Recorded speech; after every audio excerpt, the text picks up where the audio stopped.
mẹ́jọ ti lù. From the pages of Net, smartly and straight to the point. Politics, business, security, health, society. Nothing escapes the spotlight. This is your head start into Nigeria's biggest stories of the day. From the Dailies, news that talks to you. Only on Melody 107.7 FM, Lagos. From the Dailies on your favorite radio station. Melody 107.7 FM. Stay tuned.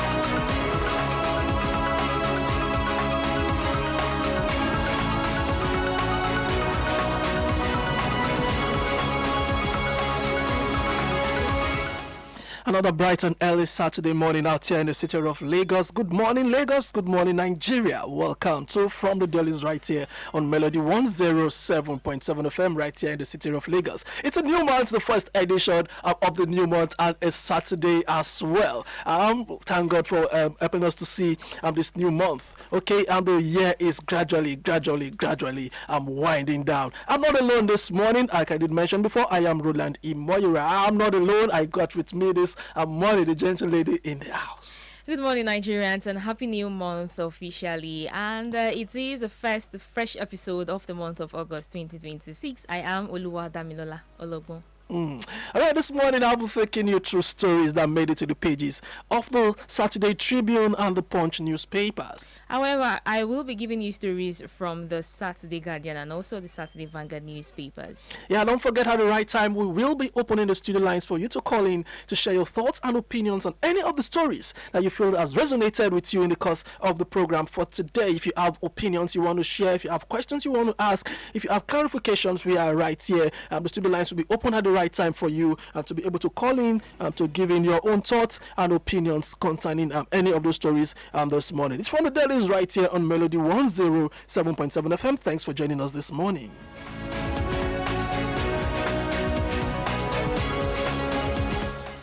And starting with the front cover of the Saturday Vanguard newspaper. However, we're live on Facebook at Melody FM 1077. Now, stories from the front cover of the Saturday Vanguard newspaper this morning says that Shoki from ghetto to grace. This is on page 19. Underneath it says celebrates 50 years on stage. How Ajegunle miracle. Vanguard Eco Hotels shaped my journey. This is also on the front cover. But concerning election matters, which is the 2027 general election, it says here, you may earn Tinubu easy victory.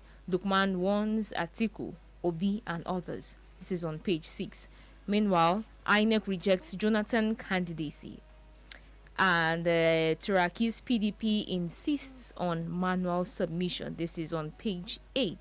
And moving forward, it says, speaking Atiku as vice president was the greatest mistake of my life. This is coming from the former president of Nigeria, Olusegun Obasanjo. This is also from page 28. Moving forward, it says here, Abacha's death, fresh claims reignites 28-year mystery. And lastly here it says, Kwara, Remi Tinubu celebrates Ilorin's world-class hospital now approaching completion. These are stories on the front cover of the Saturday Vanguard newspaper. All right, let's just quickly take a little analysis of some of the stories that you've read out this morning, and Dami. I want to start with the 2027 INEC rejects Jonathan's candidacy. The fact is that Jonathan himself has never really came out publicly to say he is contesting. Yes. There's just been speculations with the PDP then coming out to say, the faction of the PDP now coming out to say Jonathan is their candidate. But to be fair on this part, Jonathan has never officially declared that he wants to contest the 2027 presidential election. So I don't know. But now INEC has come to reject his candidacy. I think I think some people even went to court when he came out initially to say he wants to. But you and I both know that this man is a well-respected statesman, and not just in Nigeria but in the world over. He will be remembered vividly for calling President Buhari, after he lost that election, even before the results were actually officially announced, he called to concede defeat. And you and I don't know how that doused tensions in the country at that particular time, because it was really, really, really a tough time. And that's really handing lots of respect from Nigeria, not just from Nigerians, from other countries, countries of the world. Yes. So let's see how it goes now that the party Turaki's led faction has rejected INEC's claim, or INEC's is expected move. Yes. So let's see what will happen. If we will be seeing some court cases here and there, but one thing I know for sure is whichever candidate or whoever is leading this current fight with PDP and INEC, let's just hope that it doesn't create another unnecessary tension in the party. A question came to mind now. If that were to be the case, if this particular faction of the PDP had actually hinged their all they have on Jonathan as their candidate, and now INEC has come out to reject, his candidacy, with the time frame, I don't think they even have enough time to field in another candidate. That window has closed. So what happens to the PDP in this context? That particular, is it that they will be left without a candidate to run for the election? Remember, Wiki has always said it. Wiki has always come out to say it. So he said it like twice, that PDP should just forget about having a presidential candidate, not to talk of even getting close to the presidency seat in 2027. If we want to ask, what is the yardstick that INEC used to reject his candidacy? Is it that it's not qualified? Because I don't really understand. I think INEC needs to come out and tell us the reason why they are rejecting his candidacy. Yes, because I think at some point, if my memory serves me right, a court actually said he is actually qualified to run. Yes. Eligible to run. Yes. So some would say that there are other things that meet the eye than all of this that we are seeing. But let's see how it goes, and we are hoping that INEC will come out and clarify every doubt of some citizens and some of the party members. Another big one I want us to look into from the front page of the Vanguard this morning is Chief Olusegun Obasanjo has come out to finally hit hard. I think last week they traded words at each other. Yes. They traded words at each other, and this is quite a funny one. Yeah. That both former president and his vice years after, they still not seen eye to eye. We all know the role, the fracas between them. Even while in office, while he was still president, Atiku did not really make. I did not give President Obasanjo then. Easy landing. It was they're actually at loggerhead. In fact, they hardly see eye to eye at some point. So should we say this is karma calling for its? Well, the ex-president has come out to formally say that one of his greatest mistakes was choosing Atiku as his vice. Yes, I think it's a very dicey and serious situation over with that particular one. Let me see if we can pick one more story. Okay, extrajudicial killings, casual butchery. I'm sure Yinka tells Tinubu, we all know, I'm sure Yinka is not one that is scared of speaking his mind. He has been saying a lot, and now he's urging the federal government to end extrajudicial killings. He's saying it's one of the major problems facing Nigeria today as a nation. All right, I think that's enough from the front page of the Vanguard for this morning. Let me quickly squeeze in this one from the Nigerian Tribune newspaper this lovely Saturday morning. It's a new month edition, the first for the month. I'm so excited that we're having this as a first, on the first of this particular month. Okay, let's move on now to the Saturday Tribune. Makinde inaugurates APM Campaign Council, 6 inclusive structure ahead of 2027 polls. Yes, he has inaugurated the campaign council. He did that yesterday. okay, in Ibadan ahead of the 2027 polls. 8 p.m. Let's see how strong that particular party will be in wrestling power of Tinubu. Well, not just Tinubu now in general election. Let's see how they're going to perform. All right. Moving on to other stories now. Orire ACF opposition asked Tinubu to deploy same strategy to resolve other abduction cases. It has the rider. ADC to president track down families of Kwara Borno kidnappers too. Judicial Commission will uncover facts behind Orire abduction, strengthen school security. That is coming from the Oyo State governor. We've been discussing this issue for weeks now. Yes. People, now the ACF, for people that don't know, is the Ariwa Consultative Forum. Yes, they have come out to urge our president now to deploy the same strategy that he used in resolving the abduction case of the Oyo State students. You remember during that same period, some students were abducted from Borno State. Yes, at that particular period of time. Until now, they are still in captivity, and we are not even hearing anything. It's like the whole momentum is fizzling down ever since they rescued these students from the Orire abductors.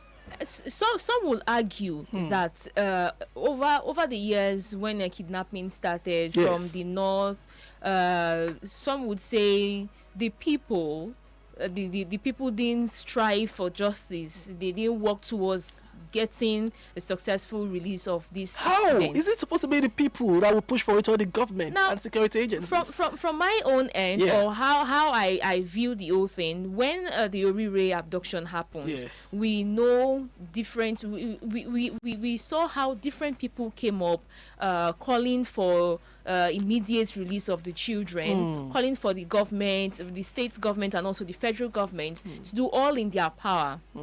And we have a social media influencer and activist, very dark man, who also led a protest in the States, which everyone says it also assisted with everything. He started that his protest from Abuja, if I recall. Yes. So now the question there is, when all these abductions started happening in the north, we didn't see any protests, people coming out to not until the one started in the southwest. You see teachers refusing to go to school, schools were closed and all.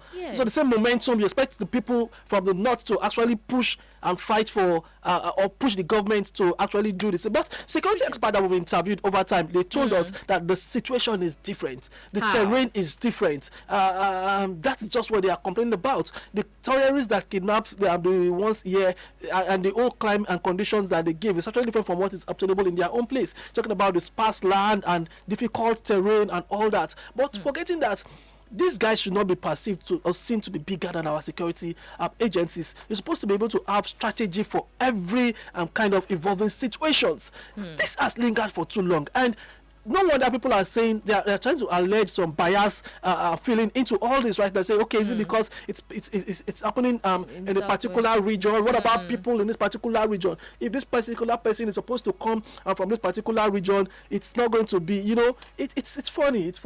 Well, let's just it's one of those things we've been looking at for a while now, and let's see how it pans out at the end of the day. Let me move on to other stories now from the Saturday Tribune newspaper. Alhaji came from US to form robbery gang in Nigeria, specializes in snatching exotic SUVs. Well, that's just on page 7 of that paper. Moving on to other stories, and now this is a rather sad one. Seminarian disappears from bishop's residence in Benue. Diocese alleges abduction. The abduction continues. No blood worth shedding for Osun election. Amupiton declares warns election officials against political pressure as IGP deploys new CP ahead of August 15 polls. Finally, the IGP has acted, Dami.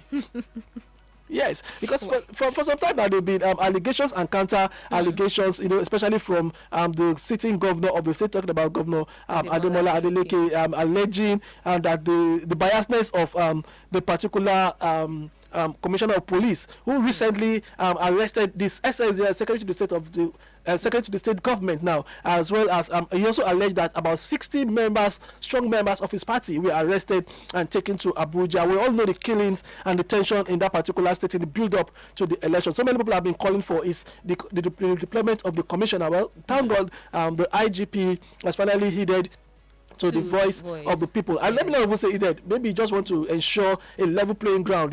I think it's something that is very key at this time in that particular state. So let's see how it's going to help to reduce the one thing that we've been talking about is the killings. There have been so much killings in that town, in that state recently, especially political killings. And so the INEC chairman coming out to declare that no blood is worth shedding for Osun election, I think is a call in the right direction, Dami. Yes, it's a good call. Now all eyes will be on the election to see how it goes, and we are hoping that it goes peacefully, successfully, without fight, chaos, or any other thing. It should be peaceful, and we hope that all security agencies who will be appointed to work on that day, August 15, they will be on ground and do their work diligently to keep the people safe, to come out to cast their votes and also go back to their house safely. Let's see if we can squeeze in this first call for this morning. Hello, good morning. Hello, Daddy. Oh, that's not our call this morning. I think you should roll out the studio lines so we can start calling. The studio lines are 0704 800 1077, 0704 800 1077. or 0906 201 1077. 0906 201 1077. Those are the numbers to call in this morning. Okay, let's see if this call is for us this morning. Let's see. Hello, good morning. Hello, good morning. Welcome to Melody FM. Okay, I think let's just go on with the program. Let me quickly round up the stories from the front page of the Weekend Tribune before we move on. Every Nigerian is being harassed by hunger. Obi knocks Tinubu's government over rising poverty. Calls 2027 election a fight for Nigeria's future. All right, this is some of the stories you can get from the front page of the Saturday Tribune this morning. Quickly from the Guardian Weekend, the major headline here says, silence over state killings in Nigeria's real crime, says Shoyinka. And moving forward, it says, military offensives against terrorists will continue, says the Defense Headquarters. INEC to publish Tinubu, Atiku, Obi's credentials August 1. So we are waiting for INEC's today. Yes, we're waiting for INEC's publication so that we Nigerians can see the credentials. However, this story can be found on page 44. But what are their credentials really? The significance of their credentials to how competent they will be while getting into office. Does it really matter, Dami? Maybe there's an update in their credentials. Wow. Maybe. So they want us to really look at the credentials. Some people will tell you credentials is not really, doesn't really translate to competence.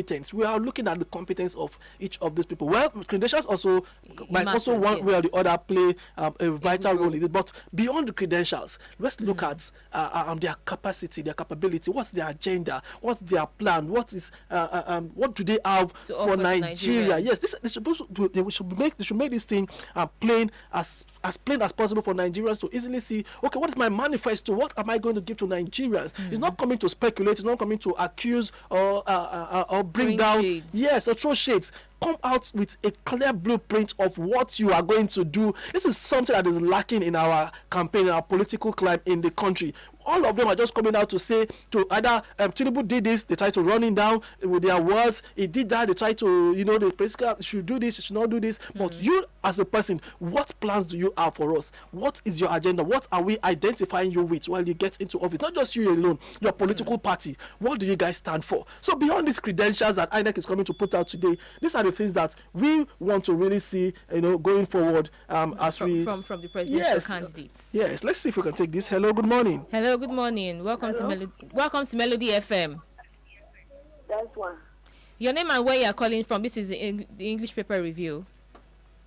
Oh, okay. Hello, are you there? We lost that call. Okay. I guess it's the network. Yes. All right. Let's continue with your stories this morning. Okay, moving forward from another from front cover of the Guardian Weekend. Another story here says federal government unveils electricity sector reform agenda, rules out tariff hike.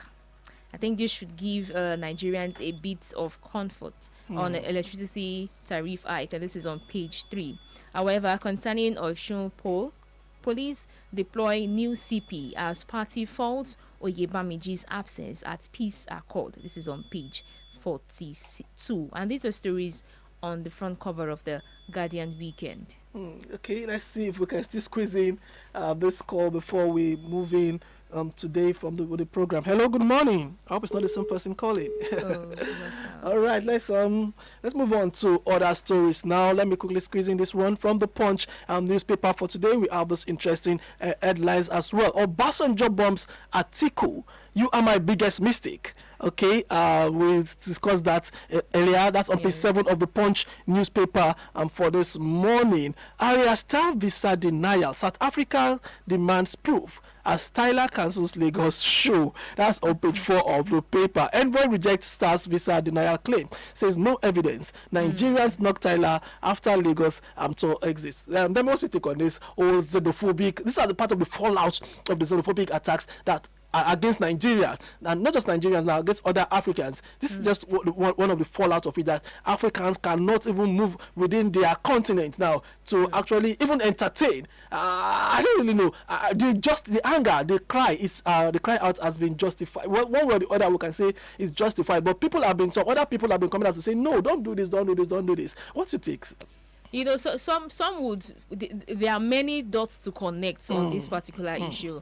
Now, there was a time she disrespected one of our artists, Tiwa Savage. Yes. Tiwa Savage made a comment about black, and then she then came up on stage and reiterated the statement, saying that she should not be defined by her skin color, and she's not black, she's this. Now, this is one part. Now, others are saying that why allow someone who has not spoken, who has not come out to say something publicly about this xenophobic attacks on Nigerians? So why has she not come out to say it? And Nigerians are patronizing her songs and everything. And some have the anger that the last Grammy Awards, the category where Davido was, she took the award home. Many people are angry at the fact that Grammys used the Nigerians to pull traffic to the show, and at the end of the day giving the award to another person. And there's some are saying that South Africa denied Ira Star's entry to the country for a show, which led to the cancellation. However, Ira Star came out 2 days after to address her fans that she just had a surgery and she needs a rest. I saw that story. Yes. So we don't know if truly, with South Africa coming out to say they need proof that their country denied a visa or denied that entry. But aside from that, Dami, the underlying tone is the xenophobic attacks going on in that particular country. These are just the fallout of it. You don't want other Africans in your country. So and it is affecting them also. It is affecting them. It's affecting their businesses. It is affecting their entertainers, their artists, and the likes. So many people are saying that, if you can do this to an African country just like you, then you don't need to. In fact, some people are even going beyond that to call for the cancellation of our entire tour around all over the world, because they said if you cannot allow other people to come and make money in your country legally or not, to come and have the right to make money illegally now. Legally,